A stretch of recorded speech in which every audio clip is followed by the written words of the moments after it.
Bernadette Myers fails to show up for work, and co-workers are worried. I was really concerned. I left work that day. I drove straight to Bernadette's house. I looked in the window, and I noticed what I thought was something was on the floor. The substance on the floor looks like blood. Friends are alarmed and call 911. 911, it's your emergency. We can't get a hold of Bernadette Myers. A friend stopped over there now. Her name's Anita. She's over there right now. She's looking in the window and sees like red stuff on the floor and some rags. Does she see a body or a person in there, or just... No, she was supposed to go to work. She hasn't been there and hasn't called, which is really unusual. Within minutes, officers arrive and enter the house. They follow a trail of blood from the kitchen into the bedroom and find the 53-year-old woman dead on the floor, clearly the victim of a homicide. There was some duct tape around one of her ankles, duct tape around her wrist, and then there was 2 plastic zip ties around her neck, cinched up as tight as they could possibly go. Clues in the case are almost non-existent, except for a missing watch. We had the photograph from the day before she was murdered, where she's wearing the watch and holding her grandchild. Finding it could lead to the killer. You have this haunting photograph taken just the day before the murder. I mean, it almost seems divine. You can't help but sort of get a little bit of a chill. Seasoned detectives are about to embark on the toughest case of their careers. In my 19 years at the sheriff's office, this was the worst and most brutal homicide that I've ever seen.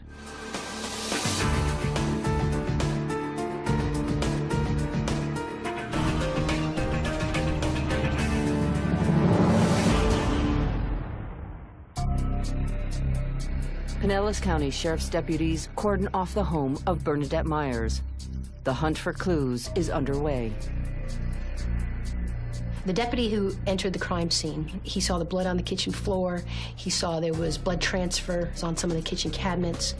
Her shoes were on the kitchen floor as if she was hit right out of her shoes. Right here in front of me on the floor is where the attack took place, and you could see all of the blood on the cabinets, a lot of pooling of blood on the floor. The killer struck her several times, knocking her to the ground. This crime scene was brutal and violent. I was horrified at the brutality that had occurred in Bernadette's kitchen. Nothing in the house explains the brutal nature of the killing. Her dresser had been gone through. There was panties and undergarments on top of her bed, and some had been also dropped on the kitchen floor. So now, whether or not he was looking for property, money, jewelry, or whether or not this was somebody that had a fetish for panties or undergarments, we did not initially know.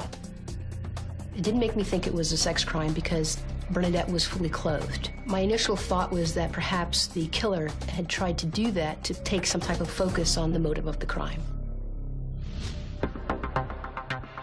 The forensic science unit arrives to process the scene. And I noticed in the kitchen what appeared to be a drag mark, a large drag mark. The killer struck her several times, knocking her to the ground. Evidence showed that the zip ties would have been used once they were put around her neck to drag her from this point out of the kitchen all the way around the corner here into her bedroom. The area was so tight that I really couldn't examine her very well at the scene, because rolling her, moving her too much may have disturbed latent bloody fingerprints and other items of evidence. Bernadette Myers was found face down. Her arms were underneath her body. I noticed that the victim was bound. Protruding from her neck area was 2 zip ties, and her head was blood-soaked. Ms. Myers' body was cool, almost cold to the touch. So she'd been dead for some time. She had 2 large strip tie ligatures around her neck. She had all the findings consistent with ligature strangulation. There is no evidence of sexual assault. She was probably caught off guard, and once the perpetrator had gotten her to the ground, all the bloodshed occurred down very low, and she never did again stand. Neighbors are shocked and frightened. So is Bernadette's co-worker and friend, Anita Gaunt. When Detective Nelvin told me that Bernadette had been murdered, I was devastated. I just felt sick to my stomach. I couldn't even imagine who, why, for what reason. She was in her own home. She had come home after running errands after work, There was nothing about where she was at or what she was doing that would have been indicative of someone that could possibly end up as the victim of a homicide. You have a victim who is such a nice lady, very well loved by her family and her friends, not somebody who puts herself in harm's way, a true innocent.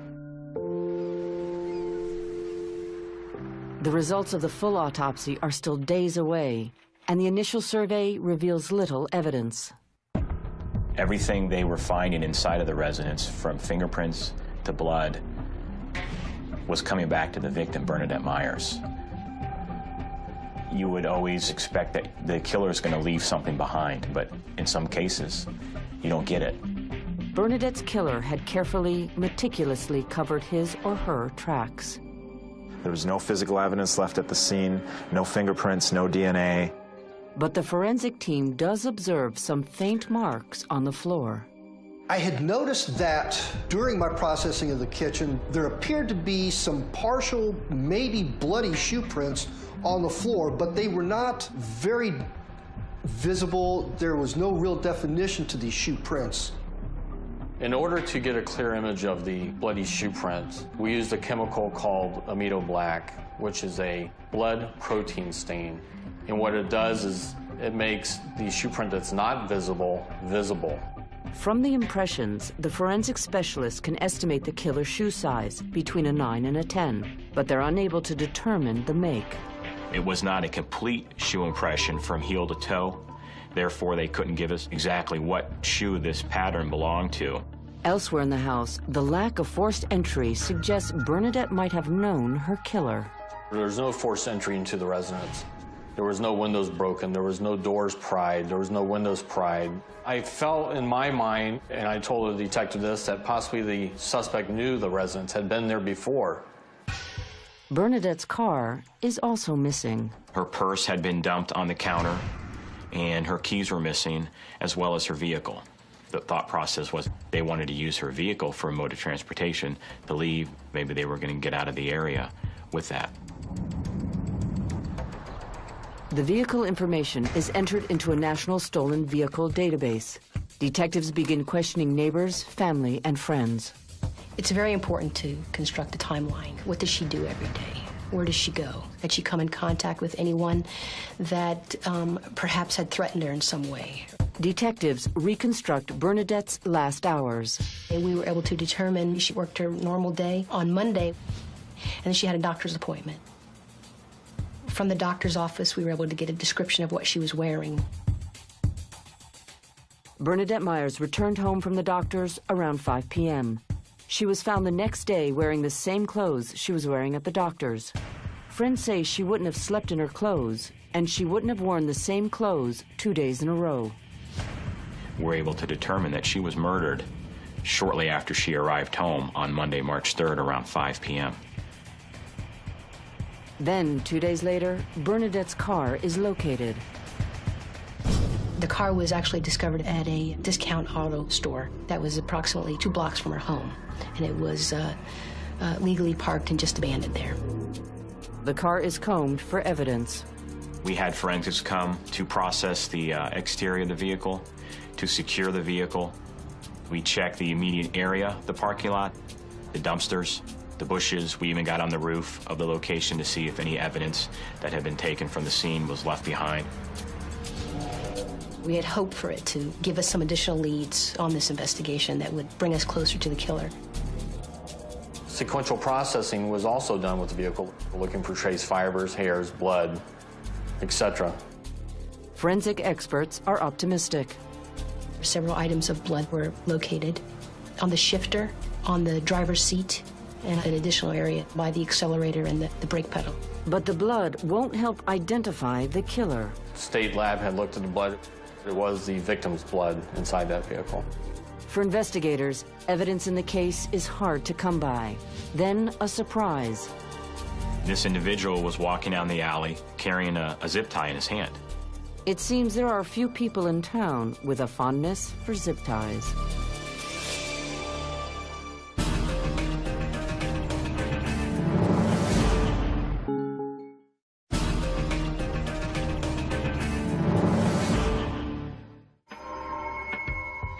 Bernadette Myers, a beloved mother with no known enemies, is bludgeoned and strangled to death in her own kitchen. Bernadette Myers was a 53-year-old woman who worked for 23 years at Honeywell International, where she installed parts that were used in the space shuttle. Had a large, loving family, considered to be very funny, very outgoing, someone who was always a spark to any type of family gathering. So she was just a nice, older woman who you'd like to be neighbors with. At work, she was very energetic, very fun-loving, always joking around. After work, she would go home and tend to her house. No one can imagine a reason for her murder. It was a brutal crime.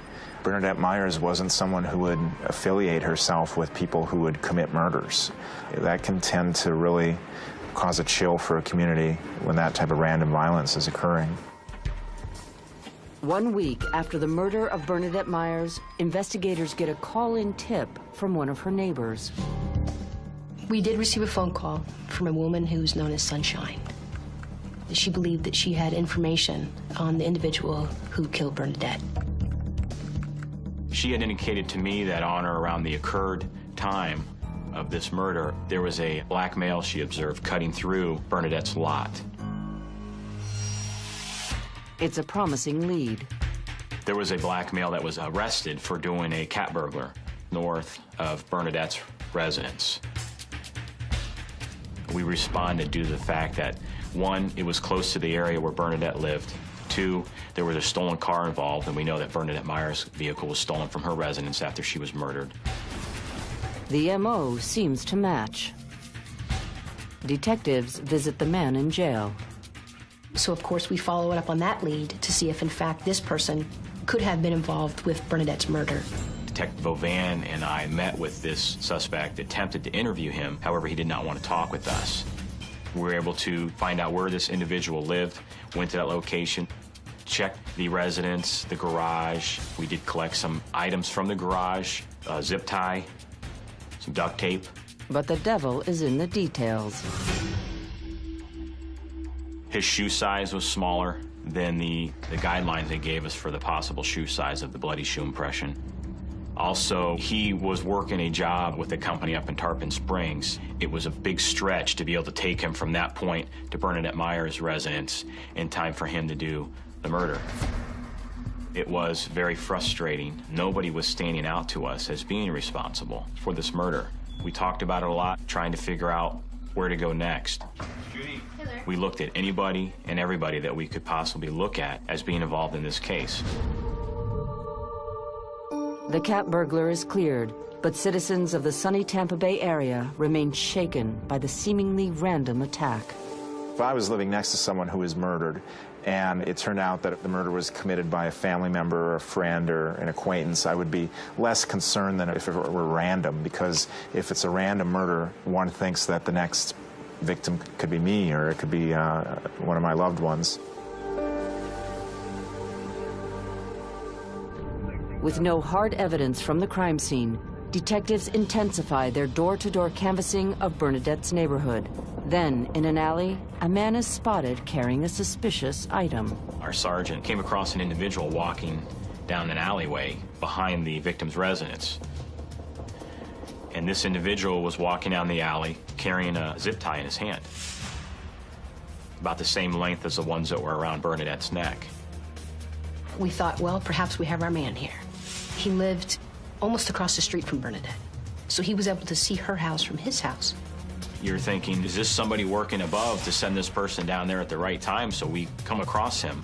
There was a lot of things that was going through her head at that particular point. Could Bernadette's killer have walked right into the detective's hands? He consented to us going to his home. He willingly gave us the zip tie, and we thought maybe he thinks he can outsmart us. That's why he's being so cooperative with us.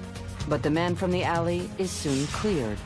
He had a concrete alibi on where he was at the time that we were able to determine that the murder took place. It's another dead end. With two potential suspects ruled out, investigators regroup. Nelvin revisits the crime scene with Bernadette's niece and son. We did a walkthrough in Bernadette Myers' residence with her niece and her son in hopes that they might be able to point something out that was missing, point something out that didn't belong here. As they walk through the house, her son notices something. There was a wooden jewelry box that she had kept on the dresser that was no longer there, and that wasn't anything that we had taken to be processed. The killer must have taken it.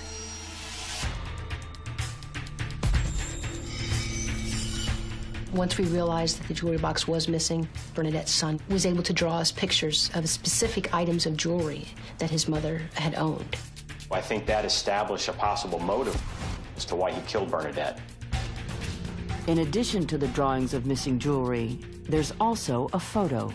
The victim's niece in this case was wonderful. She was very patient with the process, and she was able to provide us a very critical piece of evidence.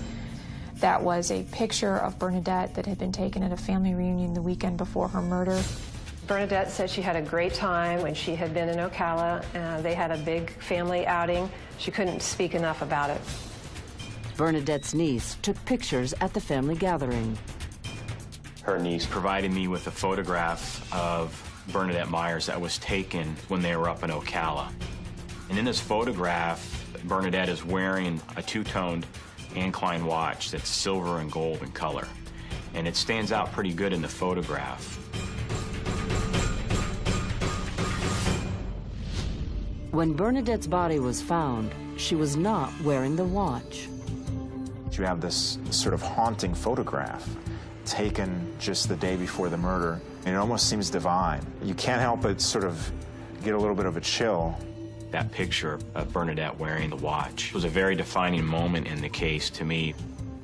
It was upsetting in a sense that she's with her family one minute, with her nephews, enjoying life. She's home the next day, enjoying her house, minding her own business, not doing anything to upset anybody.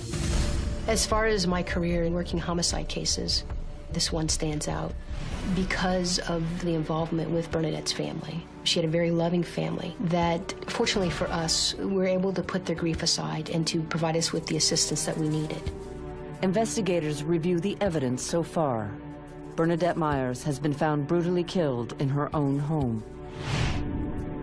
Evidence suggests she has been strangled with zip ties. Though there's blood all over, investigators find no foreign fingerprints or DNA. A partial shoe print is all the killer left behind. But thanks to a family photo, detectives now have evidence to hunt for Bernadette's missing watch. In my 19 years at the sheriff's office, this was the worst and most brutal homicide that I've ever seen. There is no doubt this is a tough case. Police learned that a witness from Bernadette's neighborhood has some new information. Went to Bond Auto Sales, which is located about 150 yards west of Bernadette's residence on the same side of the street. Met up with Robin Eversole, an employee there. Eversole provides detectives with an intriguing lead. The day of Bernadette's murder, there was a gentleman in the parking lot. He spoke to me. He said, you know, he was waiting on someone. I just said, okay, appeared a little nervous. After running an errand, Robin returns to work and discovers the nervous man is still there. He didn't speak to me then. I walked back across the street to Bond Auto Sales and went back to work. I had about 15 minutes left of my day that day, so I left work at 5 o'clock. When Robin leaves to go home, the same man is still in the parking lot just down the street and with a clear view of Bernadette's house. At that time, he did speak to me again and said that he was just about tired of waiting. And I just said, yeah, I understand, and I drove off. Robin Eversole describes both the man and his clothing. The gentleman in question was maybe 5'8" to 5'10", a smaller build. He just had on white painting clothes, so nothing unusual about his outfit. And she remembers something else, the company name on the side of his van. The van was a white work van. It said Masterpiece Painting on it. I thought he was probably cleaning his work van. It's an important break in the case. Once we had that information from Robin, we were able to take it a step further. We were able to interview additional people that told us that the owner of Masterpiece Painting was an actual close friend of Bernadette's. We learned that Bernadette had talked about maybe having the inside of her house painted again. masterpiece painting. Painted the inside of Bernadette's house probably 5 or 6 years prior to this. The outside probably about 3 years prior to the murder. Detectives contact the owner of Masterpiece Painting. They're hoping he can identify the man in the parking lot. We wanted to find out who his employees were. He, in fact, confirmed that he had had 2 individuals paint the outside of her house 3 years ago. We were able to obtain the names, and one of those individuals was Charles Halm. Charles Halm, it turns out, is still working for Masterpiece Painting. Mr. Halm met the description that was given by Robin Ebersol as being the person that she saw in the white van that had the sign Masterpiece Painting. And the owner of Masterpiece Painting could not give us a legitimate reason why Mr. Halm had been parked that particular day at that particular location. At that point, this was just another person that we needed to talk to in this case. Maybe they saw somebody go to her house. Maybe they saw somebody leave her house.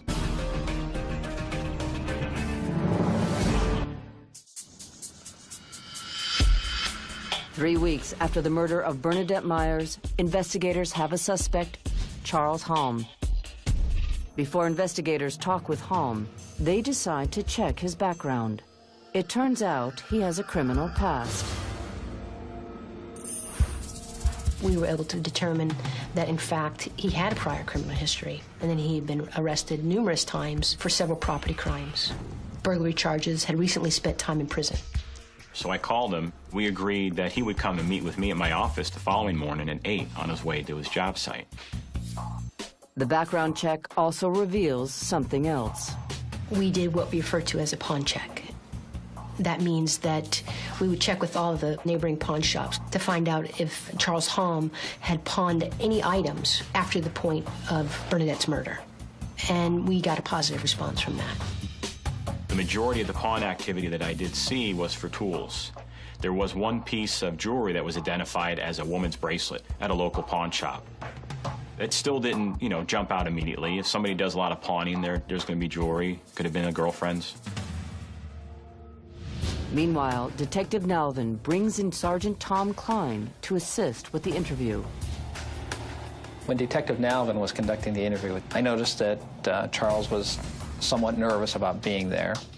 Something I don't ever do to anybody on the phone is I don't tell them why I want to talk to them. I don't give them specifics or details, and there's reasons for that. Whether somebody's involved or not, if you tell me when I talk to them about a murder, it might scare them, all right? But Charles Halm is well aware of what he's being questioned about. I asked him if he knew what homicide I would want to talk to him about. And he said, yes, Bernadette's. So he knew what he was coming down to talk to me about, which was a little concerning for me. Charles Halm admits he knows Bernadette. He told me that he ran across Bernadette every once in a while, probably hadn't seen her in about 4 months. Sometimes he'd see her working in the yard and he might stop and chat with her. Why, detectives wonder, was he parked with his van just down the street from Bernadette's house? And that's when he said, oh yeah, I was there. And then, as if he was talking to himself out loud, he was making a statement to the effect of, what was I doing there? Charles said that he was waiting there to meet a friend about some tools that he had in his van, but couldn't give us the name of the person that he was talking about meeting there. And right over here, to the side of me, is the location where his van was parked and where he was observed by Robin Ebersol on the day of Bernadette Myers' murder.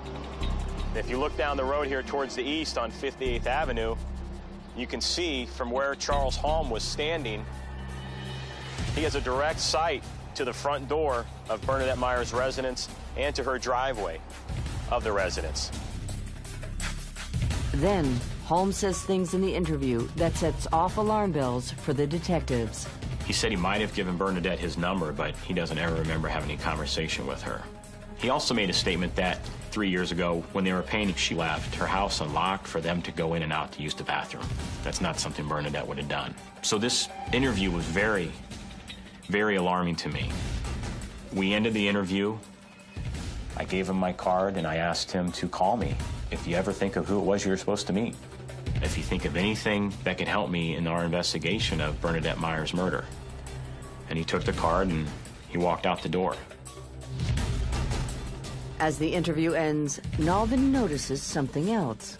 Holmes' shoe size is close to the size of the bloody footprint left at the murder scene. At that moment, I felt, without a doubt, that he was the one who murdered her. Even though I have that gut instinct inside of me telling me he's the one who's responsible for murdering her, I have to let him go. There's nothing for me to keep him on. That feeling of finally, after 24 days of nonstop thinking about this case, trying to figure out who murdered Bernadette, and feeling at this point, now we know who. Now we have to prove it. It was a very defining moment. As detectives line up the pieces of the puzzle, they begin mapping out a murder. Bernadette's car was found 2 blocks from her house. Charles Halm was spotted observing Bernadette's house from a nearby gas station. Halm admits painting Bernadette's house in the past, and he can't remember who he was meeting in the parking lot that day. Charles Halm actually spent, I think, around close to 9 years in prison for burglary. There were some grand thefts as well. Nalvin approaches William Lowry at the state attorney's office. Basically, he came in my office and kind of told me the story, and he wanted me involved in it. I said, sure, so we went ahead and set a formal investigation. As the investigation gears up, Lowry and his colleague, Holly Grissinger, check local pawn shop records for more details of recent transactions.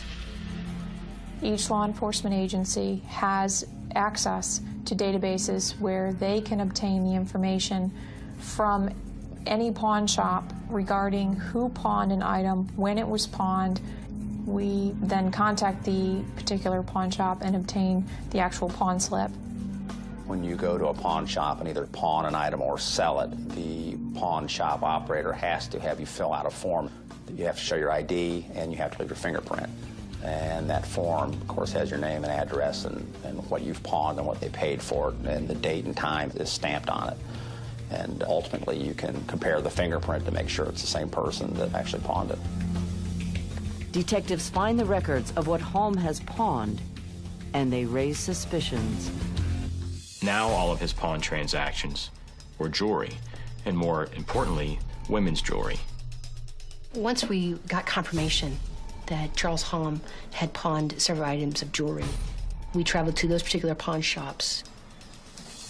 There are 2 items that really stood out. 2 items that the family knew without a doubt that had belonged to Bernadette. We start collecting these items. We turn them into our property and evidence section, have them photographed, and we start having them sent off to see if they're able to positively ID through DNA that it belonged to Bernadette.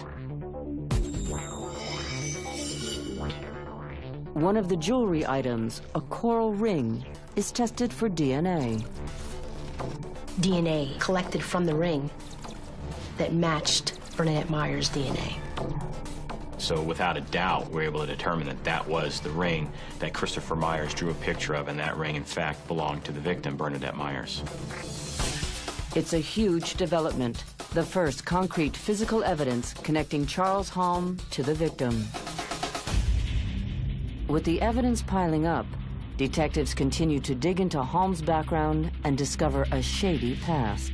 We found out that he had been buying drugs in St. Petersburg. Charles Halm was, in fact, using crack cocaine on a regular basis, and he was pretty much addicted to it. They decide to speak with his drug buddies. Gary Starnes and his wife were people that Charles would do drugs with and get drugs from. Starnes' wife, Kim, tells police Halm had recently given her jewelry. Kim still had a lot of the jewelry, and in fact, she was wearing some of the jewelry. And as she made that statement to me, looked down and pointed to a watch that she was wearing on her wrist, I saw the watch, and immediately, in my mind, flashed the picture of Bernadette Myers from Ocala, the day before she's murdered. For Detective Nalvin, it's a moment he's been waiting for. The moment when I saw the watch that Kim was wearing, I'll never forget that moment. I've been looking at this watch in a picture, and now I see it in life, right in front of me, on somebody who got it from Charles Halm. The noose is tightening around Charles Halm. Pawn shop records reveal his fingerprints. The price Charles Halm placed on Bernadette Myers' life is now clear. The fact that Bernadette Myers was so brutally murdered for $143 in pawn jewelry is just utterly tragic. It's not like Bernadette had millions of dollars or any big diamonds or anything big for him to get. It was just such a senseless crime because he stood so little to gain from it. With hard physical evidence now linking Charles Halm to the victim's missing jewelry, it's time for police to move in. Halm is not hard to find. Charles Halm ended up being arrested by another agency for stealing the Masterpiece Painting work van. He was taken into custody and booked into the county jail for grand theft auto. Investigators obtain Halm's shoe size from prison records and compare it with the bloody shoe prints left at the crime scene. As suspected, Halm falls within the range estimated. Hoping that Halm will incriminate himself, police ask his buddy, Gary Starnes, to talk to Halm in jail. Gary Starnes was willing to assist us in our investigation by going in to meet with Charles Halm in the county jail and do a video visitation with him. Charlie, they give me a subpoena. What? They hit me with a subpoena. Detectives are hounding the hell out of me. Hounding you? How'd they get your name? You'd called my house a whole bunch of times. You'd called me a bunch of times. They want to know why you called me a bunch of times. They want to know about jewelry. And, oh, man, they were just hounding the out of me. Yeah, I told them, I said, you never gave me nothing, never sold me nothing. I said, right, I never seen nothing hot. Oh, exactly what it was. My phone. Yeah. What's it about, man? I don't know. Remember I told you a long time ago I painted that woman's house? Remember I told you about it? Yeah. Yeah, and that's what it's the same thing. Despite a notice that all conversations are recorded, Charles Halm eventually tells Gary Starnes a far-fetched tale of where the jewelry came from. He said, I got them from the building that I've been working on in Tampa. That's where I got them, and that was what his story was going to be, when in fact the building in Tampa had been vacant for 3 years. What about that jewelry? That came from Tampa, but still I wouldn't turn that up anyway because that'll just make it more suspicious. Right, yeah, okay. You want me to just, what do you want me to do with it? Throw it away or keep it or whatever. Yeah, okay. Just don't say nothing about it. Oh, I won't. Don't believe me. I don't want to get caught up in that mess. Yeah, but that has nothing to do with that, but still. With the recorded prison conversations, investigators believe they now have enough to convince a jury that Charles Halm is guilty of murder. Essentially, it was a situation where the police had sort of outsmarted the bad guy. It was a case with no smoking gun, no eyewitness, very circumstantial. But through some pretty good detective work, they had made this arrest, and it would probably be an interesting trial. As prosecutors prepare to go to trial, they form a timeline of events the night Bernadette was murdered. If you think about him sitting there for an hour, watching her house, if he was going to burglarize her home, he would have done it. He was where he was at so he could watch her and see her arrive home. He was going to try and maybe get some money so he could support his habit. I would assume that she let him in because there was no forced entry. Bernadette, she wasn't afraid to speak her mind, and that's a good quality. But maybe she spoke her mind and said, I'm not giving you any money. I'm not going to front you any money, you know. Why would I do that? And maybe that upset him. Something happened in the kitchen where he first attacked her, hit her with some object. She's knocked right out of her shoes. They're right there on the kitchen floor. Then leaves to his van and comes back to finish her off with the zip ties. Halm's cell phone records confirm the timeline. You can see him making phone calls up until an hour or so before he is observed in the parking lot down the street from her house. And then there's no phone activity for a while. And then at about 6:20, it's almost like a frantic attempt for him to reach Gary Starnes, his friend. Knowing that she could identify him, I think he decided that he just had to kill her. And just to show the kind of the desperation of where he was at, he's pawning her jewelry the next day before her body's even found. It's an extreme tragedy that because of Mr. Halm's weakness for drugs and him allowing that demon to take over him, that he took an innocent person's life.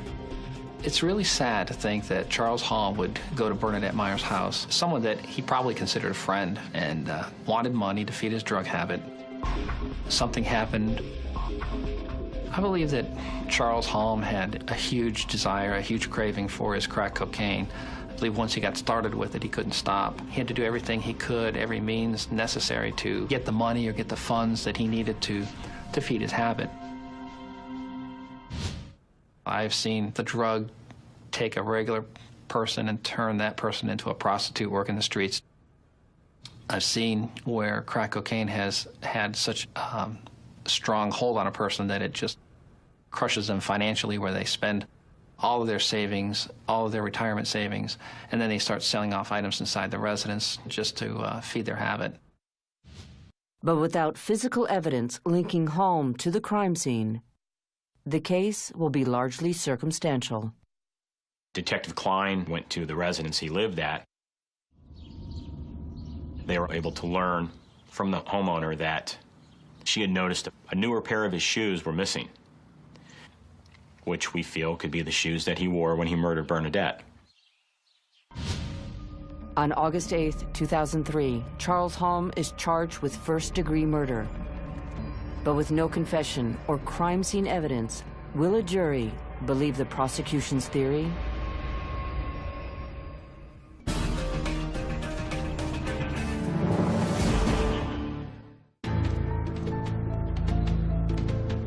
Prosecutors in the Charles Halm murder case will need to convince the jury based on circumstantial evidence. It was a circumstantial case. However, the circumstances were pretty compelling, and in analyzing it kind of from a defense attorney point of view, because I think what you need to do in these kind of things, to see if you got any particular weaknesses, I didn't think there was really any reasonable explanation of innocence. The state was aware when we began this that there were no fingerprints of Charles Halm found inside of the residence, no fiber evidence, and no hair evidence. I believe that a juror would have looked at the amount of blood that was in Bernadette's kitchen and would expect the state to produce a fingerprint or a fiber or some other piece of physical evidence linking Charles Halm to that kitchen. But prosecutors have one real advantage. She was a good citizen. It's kind of ironic in the business because oftentimes your victims aren't really the best citizens. In this case, she was. She was a really nice lady. Her friends spoke very highly of her. She truly was, an innocent person in this case. Before the trial, prosecutors must decide whether to seek the death penalty. In Florida, there are what they call statutory aggravators, and before the state of Florida can seek the death penalty, some of these aggravators have to exist. Charles Halm had sufficient aggravators by statute that we could go forward with the death penalty, and there really was nothing mitigating about his life that we could see. The death penalty was sought in this case because of the brutality of the case. And also, it was a murder that was in connection with a robbery. This was the first time that I'd ever gone to a jury with a death penalty recommendation. As a prosecutor, the first time you ask for the death penalty, it's extremely difficult. You have so much going through your mind that you're trying to follow the rules and you're trying not to become emotional within your request to the jury. I was there asking for the death penalty on behalf of Bernadette and her family. In November 2005, Charles Halm goes on trial for first-degree murder. Throughout the trial, Charles Halm remains a mystery, never taking the stand in his own defense. When I was on the stand, I looked at Charles Halm. He just sat there expressionless. I just looked at the man and I thought, how could this person do this to such an innocent woman? I just felt hate towards him because it was such a brutal crime. It takes the jury less than 1 hour to find Charles Halm guilty in the murder of Bernadette Myers. Usually a trial like this, I would anticipate 2 to 3 hours anyway. It's not really a whodunit when the defense is saying somebody else is the guy who did it. So I think it makes it easier for the jury to make a decision. But the jury rejects the state's request for a death sentence and recommends life in prison. Part of the state's request for the death penalty was based on it being heinous, atrocious, and cruel. When Dr. Thogmartin testified, he was unable to present to the jury a case where Bernadette suffered. When someone's clonked on the head with a hard object, I can say more than likely they're unconscious. He caught the break that the testimony was such that she was possibly unconscious at the time that the zip ties were put around her neck. If she had been conscious while that occurred, then I think we might have had a different decision. But there was really no way for the medical examiner to testify to that. While justice was served in a Florida courtroom, the ultimate memory of Bernadette Myers is shaped by her friends who loved her. I would like Bernadette Myers to be remembered as the loving, thoughtful, carefree jokester that she was. She was so concerned about how other people were feeling all the time, even more than her own. It's a case Larry Nelvin will never forget, not only for the victim, but for the way citizens and law enforcement came together. I think what makes this the biggest case of my career is that it took a lot of work amongst the homicide unit, myself, the family, and somebody that chose to do the right thing and give us information that led us to Charles Halm, and that's Robin Eversole. And to finally bring it to an end and solve it and have this person be judged by a jury and convicted of it is the best closure that you could have in this. In this case, victim Bernadette Myers herself helped seal her killer's fate. When I saw that photograph, I knew that would really make a difference with the jury, because not only can they say, yes, there's Bernadette Myers, there's that exact same watch that Charles Halm gave away before her body was even found, but there she is holding her grandchild. It strikes home with the jury. It's almost like she was speaking from the dead. She had basically left a valuable clue to help capture her killer. And to think that that would come back to essentially catch her killer and find